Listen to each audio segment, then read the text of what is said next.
రాష్ట్ర రైతులు రైతు భరోసా కోసం గత 2 నెలలుగా వెయిట్ చేస్తున్నారు. రాష్ట్ర ప్రభుత్వం ఇక రేపో మాపో రైతు భరోసా నిధులు విడుదల చేస్తుందనే ఒక ఆశతో అయితే రైతులైతున్నారు. ముందుగా మనం చూసుకున్నట్లయితే జనవరి మంత్లో సంక్రాంతి పండుగ ముందే ఈ రైతు భరోసా నిధులు ఇస్తారని చెప్పేసి కూడా మొదటగా భావించారు. కానీ అప్పుడు కూడా రైతు భరోసా నిధులు ఇవ్వలేదు. ఆ తర్వాత మున్సిపల్ ఎన్నికల కోడ్ ఉంది. మున్సిపల్ కోడ్ ఎన్నికలు ముగిసిన తర్వాతనే వెంటనే మీకు రైతు ఖాతాలో డబ్బులు జమ చేస్తామని స్వయంగా సీఎం రేవంత్ రెడ్డి నాగార్జునసాగర్ ప్రచారంలో అయితే పేర్కొన్నారు. ఆ తర్వాత కూడా అందరూ కూడా రైతులుగా ఎన్నికల కోడ్ ముగియగానే తమ ఖాతాల్లో రైతు భరోసా నిధులు పడతాయని చెప్పేసి కూడా అందరు భావించారు. మనం చూసుకున్నట్లయితే ఫిబ్రవరి 11th రోజు అయితే ఎన్నికలు జరిగాయి. 13th రోజు ఫలితాలు వచ్చాయి. 16th 17th రోజు చైర్మన్ల వైస్ చైర్మన్ల ఎన్నిక పూర్తయిపోయింది. అయినప్పటికీ కూడా రైతుల ఖాతాల్లో అయితే ఇప్పటి వరకు కూడా రైతు భరోసా నిధులు జమ కాలేదు. దీంతో రైతులైతే తీవ్ర నిరాశలో ఉన్నారు. ఇంకెప్పుడు వస్తుంది రైతు భరోసా అంటూ చెప్పి కూడా రైతులు అయితే చర్చించుకుంటున్నారు. అయితే మనం చూసుకోవచ్చు, మండే రోజు కేబినెట్ భేటీ జరిగింది. ఈ కేబినెట్ భేటీలో రైతు భరోసా గురించి చర్చ జరిగే అవకాశం ఉందని చెప్పేసి కూడా ముందుగా ప్రచారం జరిగింది.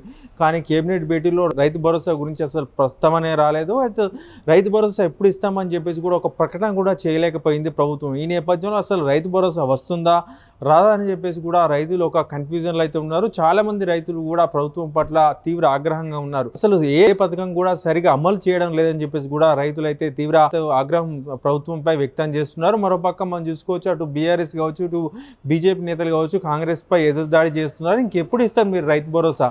రేపు మాపు అంటూ కాలం వెళ్ళదీస్తున్నారు తప్ప మీరు ఇంకెప్పుడు ఇస్తారని చెప్పేసి కూడా ఇటు బీఆర్ఎస్ నేతలు కావచ్చు, అటు బీజేపీ నేతలు కావచ్చు రోజు ప్రశ్నిస్తున్నప్పటికీ కూడా ప్రభుత్వం నుంచి కూడా ఎలాంటి స్పందన అయితే రావడం లేదు. అయితే ఈసారి రైతు భరోసా సాగు చేసిన భూములకు మాత్రమే ఇస్తామని చెప్పేసి కూడా అధికారులు అయితే చెప్తున్నారు. ఈ మేరకైతే ప్రొఫెసర్ జయశంకర్ అగ్రికల్చర్ యూనివర్సిటీ సహకారంతో అయితే శాటిలైట్ మ్యాపింగ్ చేశారు. అది పూర్తయింది. ప్రభుత్వానికి నివేదిక కూడా అందింది. అయినప్పటికీ కూడా ఇంకెందుకు రైతు భరోసా నిధులు జమ కావడం లేదని చెప్పేసి కూడా రైతులు అయితే మాట్లాడుకుంటున్నారు. మరోపక్క మనం చూసుకోవచ్చు, ప్రభుత్వం వద్ద డబ్బు లేదని చెప్పేసి కూడా కొంతమంది చెప్తున్నప్పటికీ కూడా ప్రభుత్వం ఇప్పటికే రైతు భరోసా ఇవ్వడం కోసం ఆర్బీఐ వద్ద ఇండియన్ సమర్పించి దాదాపు 9,000 కోట్లు అప్పు తీసుకున్నట్లయితే మనకు వార్తలు వస్తున్నాయి. ఈ నేపథ్యంలో మరి డబ్బులు వచ్చిన తర్వాత కూడా రైతుల ఖాతాలో ఎందుకు జమ చేయడం లేదు, ఎందుకు ఇంత అలసత్వం వహిస్తున్నారని చెప్పేసి కూడా రైతులు అయితే తీవ్ర ఆగ్రహం వ్యక్తం చేస్తున్నారు. మరోపక్క మనం అధికారులను సంప్రదించినప్పుడైతే డబ్బులు ఉన్నాయి కానీ మరి గవర్నమెంట్ ఇంకా ఎలాంటి నిర్ణయం తీసుకోవడం లేదు.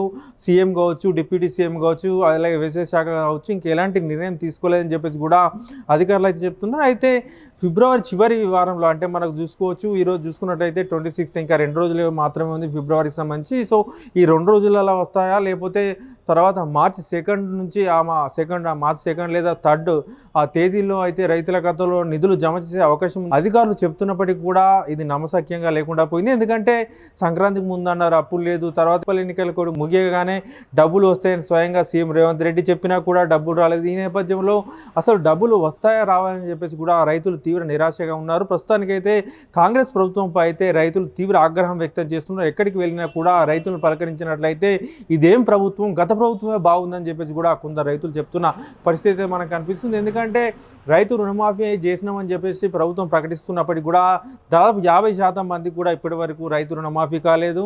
సో అలాగే రైతు భరోసా కూడా సరిగా రావడం లేదు. కాంగ్రెస్ ప్రభుత్వం 2023లో అధికారంలోకి వచ్చింది నవంబర్ డిసెంబర్ కాలంలో. అప్పటి నుంచి కూడా సరిగా రైతు భరోసా కూడా అమలు చేయడం లేదని చెప్పేసి కూడా కాంగ్రెస్ మీద ఆరోపణలు ఉన్నాయి. సో మొన్న వర్షాకాల సీజన్ సంబంధించి కూడా రైతు భరోసా వచ్చింది కానీ ఇప్పుడు ఏషియన్ సీజన్ సంబంధించి కూడా రైతు భరోసా రాకపోవడంపై కూడా రైతులు ఆగ్రహం వ్యక్తం చేస్తున్నారు.